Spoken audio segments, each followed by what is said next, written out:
Hi friends, welcome to VR official blogs. ఈరోజు మన video content Palagiri దేవాలయంలో నాగమ్మ తల్లి విగ్రహం ప్రత్యేకంగా రాతిపై చెక్కబడి ఉంటుంది. రాతిపై చెక్కిన ఈ విగ్రహం అనేక శిరస్సులు కలిగి సర్పరాజు నాగదేవత రూపాన్ని ప్రతిబింబిస్తుంది. నాగమ్మ తల్లి శాంతమైన భంగిమలో ఉంది. పూజారులు దానిని శ్రద్ధగా పూజిస్తారు.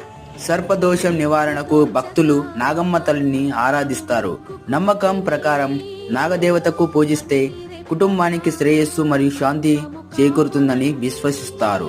ప్రత్యేకంగా నాగుల చవితి రోజున ఈ విగ్రహానికి పాలు మరియు పుట్టమన్ను సమర్పించి పూజలు నిర్వహిస్తారు. ఈ విగ్రహం దేవాలయానికి ఆధ్యాత్మిక శోభను అందించడంతో పాటు భక్తుల విశ్వాసానికి ప్రతీకగా నిలిపిస్తుంది. ఈ వీడియో మీకు నచ్చినట్టయితే please like and share, subscribe.